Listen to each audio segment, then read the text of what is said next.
Bonjour et bienvenue dans Better Telfel, avec... David. Bienvenue David, du coup. Bah merci, merci de m'accueillir, c'est un plaisir.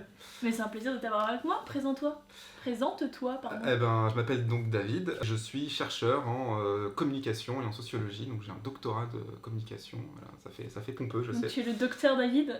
On peut m'appeler docteur. J'ai fait une thèse donc, sur la culture geek, qui est devenue un bouquin d'ailleurs après, qui s'appelle Culture Geek. Et donc je suis spécialisé dans l'étude de la pop culture et notamment du rapport entre identité et fiction chez les individus. Comment on devient fan d'un objet culturel, qu'est-ce que c'est qu'être fan, voilà, toutes ces questions-là. Là en particulier, il y a un nouveau bouquin qui est sorti. C'est ça, avec plusieurs collègues, en fait, on a écrit tous ensemble un livre. Disons qu'il a été dirigé par 2 collègues qui ont réuni tous les textes et qui ont corrigé, qui ont fait beaucoup de travail. Donc nous, les autres, on a juste écrit des textes, c'est déjà du boulot, mais voilà, qui vient de sortir et qui parle de la question du genre chez les fans. Donc voilà, c'est la question de 2 grands types d'études en communication, en sociologie. C'est la question du genre, évidemment, féminisme, qui est au cœur des recherches aujourd'hui. Et puis les fans, c'est aussi un objet de recherche très très à la mode. Et donc on a mélangé les deux pour poser la question de genre et fan. Tu avais une partie plus spécifique que j'ai pu lire, que j'ai eu la grande chance de lire. Voilà, donc en fait il y a plein de thèmes différents qui ont été abordés, il y a des travaux sur les fanfictions, des trucs sur Beyoncé, enfin il y a plein de travaux, ceux qui liront le bouquin ils en auront tous pour leur fin, mais moi j'ai travaillé sur la question de la fake geek girl et du rapport entre vrai et faux geek, qui est un truc qui revient souvent, d'ailleurs sur les fans en général. C'est le thème de mon article, c'est pourquoi est-ce que les filles, en gros, on les considère souvent par défaut comme des fausses, comme pas des vraies, comme des arrivistes, comme des poseuses, et d'où ça vient et comment ça se construit et pourquoi les garçons leur font ça. Leur font ça. Oui, Pourquoi parce que... vous nous faites ça, les mecs? Exactement, c'est une forme de violence quand même de dire à des gens vous n'êtes pas des vrais. Et bien sûr, après les filles intériorisent ça souvent, c'est-à-dire qu'elles-mêmes souvent se disent non mais non, moi je suis pas vraiment une vraie, ou moi j'ai connu Star Wars ou le jeu vidéo par mon frère, par mon père, donc du coup c'est par un homme que j'ai connu ça, donc du coup je suis pas tout à fait. Bah, les garçons aussi, ils ont appris par quelqu'un d'autre, ça leur tombe personne dessus, il n'y a pas de truc divin avec la pop culture. Ah, mais moi je me suis jamais dit ça. C'est mon père qui m'a introduit Star Wars, mais je me suis jamais dit oh là là, je l'ai appris par un homme. Souvent ça revient à l'entretien que j'ai vu, alors que les garçons disent bah moi je suis tombé dans tout petit, c'est magique, c'est naturel, alors qu'on sait très bien que rien n'est naturel. Et donc du coup ça m'a interpellé tout de suite de me dire mais les filles disent toujours moi je l'ai appris par quelqu'un d'autre, et les garçons disent bah non, moi c'est un jour je suis tombé sur un manuel de jeu de rôle, sur un jeu vidéo, et hop j'étais dans ce monde là et c'était magique. Ouais, il n'y a pas de remise en question, ou rarement du mec, ouais, est-ce que finalement je suis. Enfin, d'introspection, est-ce que je suis vraiment un geek?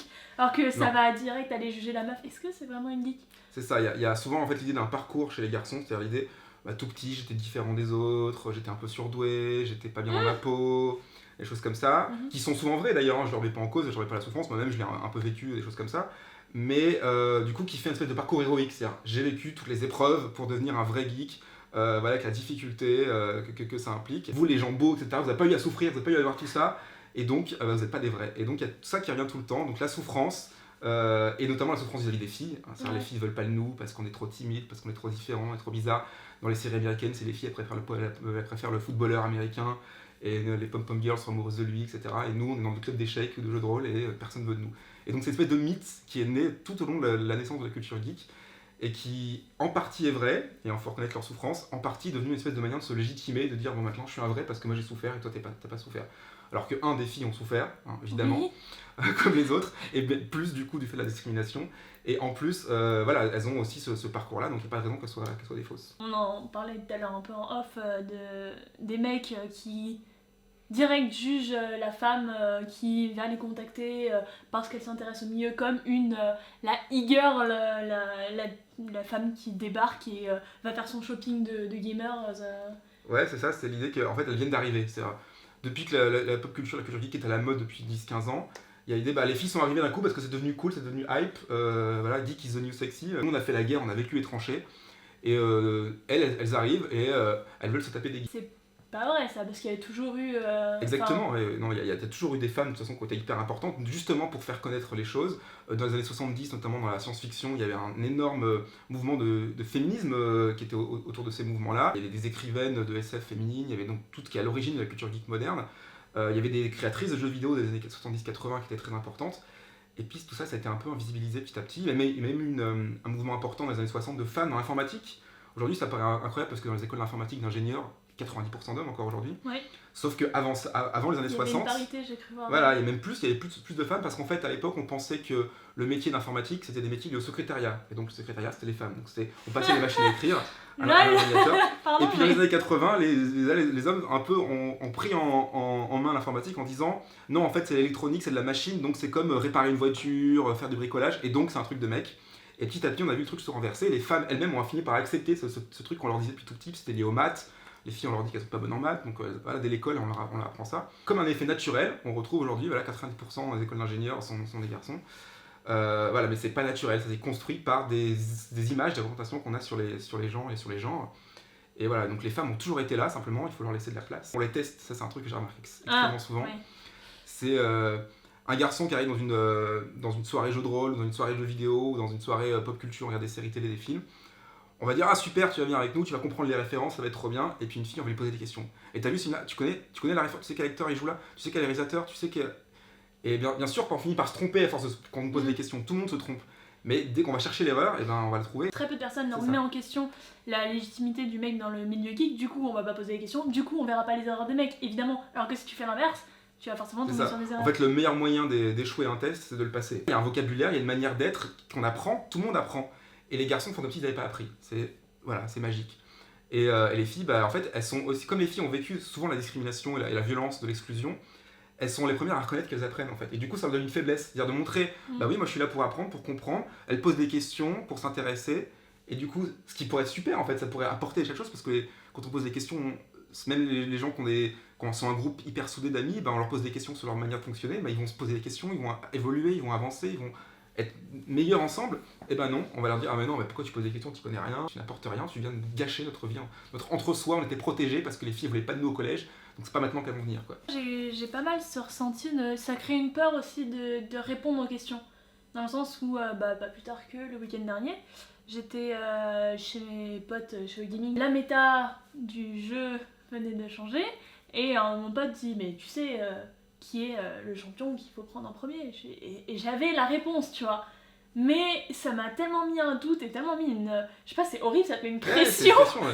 Et du coup, j'ai fait non, je sais pas. Et il me fait ouais, je sais quel est l'avantage de commencer en blue side et tout. Je fais non, je sais pas. Alors que j'avais la réponse, tu vois. Je peux témoigner, je t'ai vu faire des quiz sur le jeu vidéo. C'est frustrant. Mais c'est frustrant. Ouais, oui, je sais tous rétamer. Quand t'as la réponse, t'as peur d'avoir faux. Et quand t'as faux, on te le fait comprendre et on te le fait intégrer.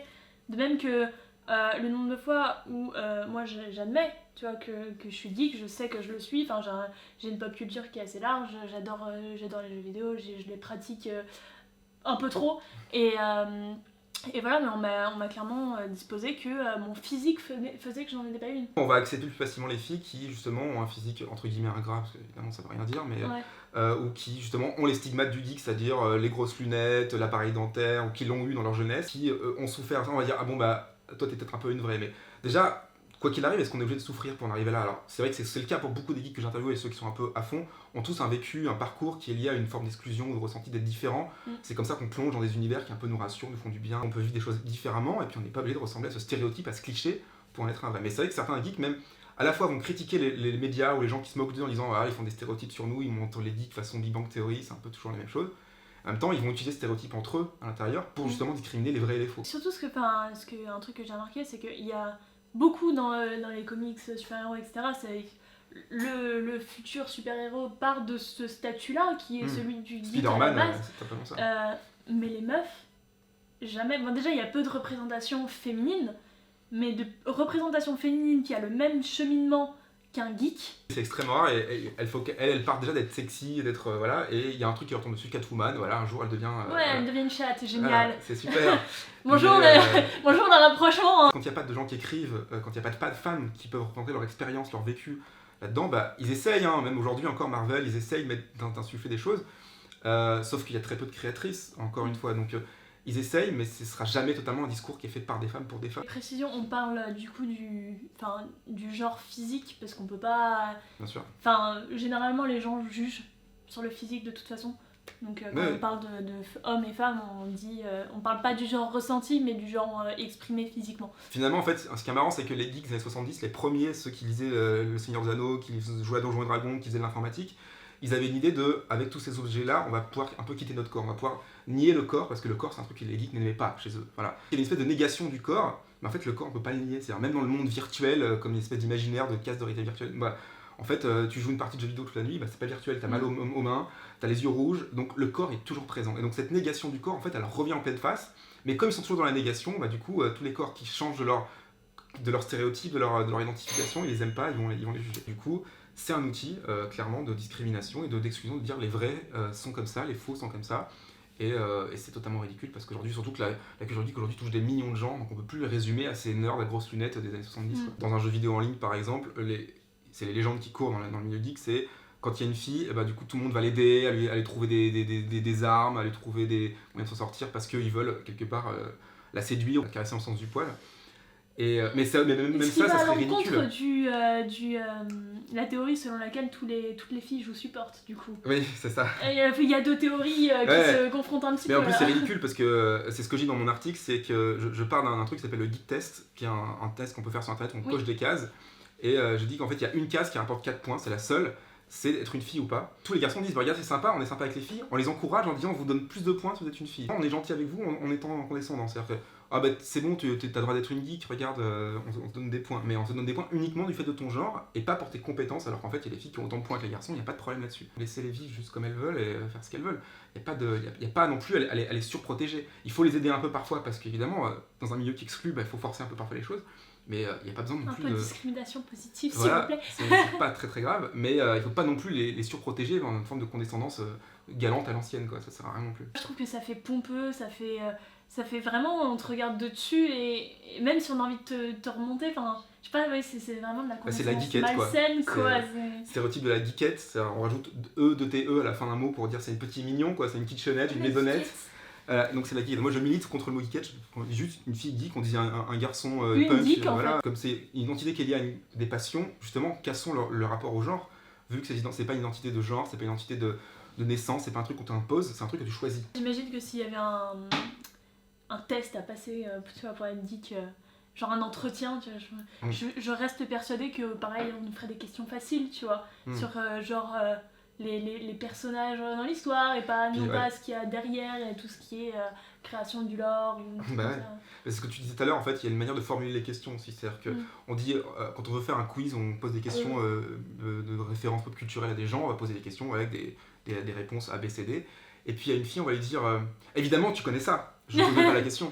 Et donc ça met en scène son échec futur, c'est-à-dire que non seulement elle va avoir un échec si elle ne connaît pas la réponse, mais en plus c'est comme c'était évident, c'est d'une violence encore plus terrible parce que comme c'est l'évidence, bah, du coup tout le monde est censé le savoir, donc tu le sais pas, bah, t'es doublement écrasé, quoi. Mon ressenti c'est ça, c'est que la meuf est spontanément mise à l'écart, encore plus si elle est jolie, et toujours mise à l'épreuve, toujours testée. Alors que pourtant elle subit tellement, genre on devrait rien que, enfin je sais pas comment l'exprimer, mais quand j'étais sur une émission de talk show dans laquelle j'ai travaillé qui parlait d'actu jeux vidéo ludique et pop culture, il y avait des réactions dans les chats où je m'en prenais mais plein la gueule. Pourquoi ? Parce que j'étais pas geek, j'étais pas légitime, et putain, pour se légitimer dans ce milieu-là, que ce soit dans le jeu vidéo, la pop culture, enfin tout ce qui entoure le geek. Du coup les filles sont réduites à leur physique pour le coup, les geeks doivent passer outre leur physique. Alors, voilà, je passe mon physique, et les filles sont réduites à ça. Les poseuses, là c'est un truc qui vient tout le temps, c'est des poseuses,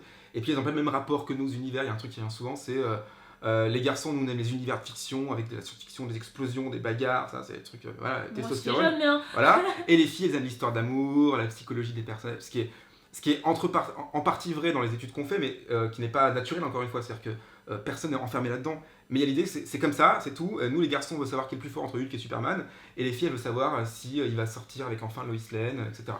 Ce qui est ridicule parce que ça enferme chacun dans son genre, de son côté, et ça fait des séparations qui en fait sont fausses, parce que les garçons ils aiment bien aussi qu'il y ait une psychologie des personnages, parce que les personnages purement bêta, ça dure 5 minutes, une soirée avec des potes, mais pas très longtemps. Et les filles aussi aiment bien les aventures. Et, un bon film est fait de personnages profonds et étudiés. Donc cette séparation n'a aucun sens, mais encore une fois on fait des règles pour dire c'est comme ça que ça marche. Pour résumer, il faudrait qu'il n'y ait pas de frontières de genre, mais pour ça, comment y arriver, hein ? Ah bah c'est une utopie. L'utopie c'est juste un endroit qui n'existe pas encore, mais qu'on veut faire arriver, qui est dans nos têtes, mais qu'on veut faire advenir. Bah, je pense que ça avance en fait, parce que là les filles sont de plus en plus nombreuses et s'expriment Internet leur a donné aussi un espace safe où elles pouvaient se réunir sans avoir peur déjà d'être voilà, jugées, sans voilà. Pardon. Non mais il y a des espaces, en fait, des forums uniquement féminins, des choses comme ça, des endroits où on pouvait se réunir en tant que fille ou en tant que tout autre genre. Et donc il y avait la possibilité grâce à Internet de créer des liens avec des gens qui étaient à l'autre bout du monde mais qui nous ressemblaient.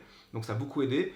Il y a une revendication aujourd'hui chez les filles geeks, d'être fans, etc. sans problème, via notamment la pop culture, la fanfiction, l'appropriation qui est très présente aujourd'hui, qui a une place vraiment réelle dans la culture populaire.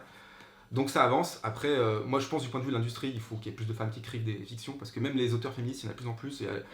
Mais il y a pas assez de femmes qui réalisent des films, qui écrivent des films, qui voilà. Bah il y en a, mais je trouve aussi que et c'est un problème qui revient peu importe que ce soit dans la pop culture, que ce soit sur YouTube ou partout. Les femmes voient tellement de personnages hommes qu'elles finissent par écrire des personnages hommes. Enfin, je sais pas si ça fait du sens, mais c'est un truc qui a été vachement constaté, c'est que même les femmes ne vont pas tendre à écrire pour des rôles de femmes, qu'au final elles vont écrire pour des rôles d'hommes, alors que c'est elles qui sauront le mieux écrire un rôle de femme. Ça se comprend aussi parce que du coup, comme on sait qu'il y a plus de personnages hommes qui sont au centre des fictions, ben si déjà que t'es une femme donc t'as du mal à rentrer dans un milieu, ben en plus tu vas écrire une fiction avec un personnage d'homme, donc ça tu te dis j'ai plus de chances que mon truc soit pris, que ma série soit retenue pour faire un pilote, que voilà. Et c'est ça aussi qui désintègre, enfin dans le sens ne pas intégrer les filles de ce milieu-là, c'est qu'il enfin voilà, si c'est que les fictions avec les hommes qui sont mis en avant, les femmes font pas du coup partie de ce milieu dans les fictions, et du coup pourquoi elles le seraient dans le milieu hors fiction, c'est-à-dire le milieu geek des fandoms, etc. Bah c'est pour ça qu'il faut que les filles s'approprient la pop culture, qu'elles en fassent, qu'elles la tordent, qu'elles changent dans les fanfictions, elles font souvent, et qu'ils changent le genre des personnages, qu'ils changent les relations. Mais pas que les filles, mais même les mecs. Tout le monde, bien sûr. Il y en a qui écrivaient pour les meufs. Bien sûr, mais qu'il faut s'approprier en fait la pop culture et en faire autre chose. Et en fait, c'est à chacun de nous au quotidien. C'est pas qu'Hollywood la pop culture, c'est tout le monde qui. C'est les histoires qu'on raconte à nos enfants qu'on entend bien le soir, la pop culture. Mais Hollywood ça fait beaucoup aussi. Mais Hollywood ça fait beaucoup, bien sûr, c'est important, c'est un modèle. Hollywood ou les jeux vidéo, le Japon, etc. partout. Il faut que chacun se dise les choix que je fais en consommant, c'est des choix qui ont un sens. De pousser, de donner un. Il n'y a pas de petits gestes en fait. Donc il n'y a pas de recette miracle. Moi je peux pas, encore une fois, je suis pas le genre de docteur, je soigne pas les gens et je soigne pas la société.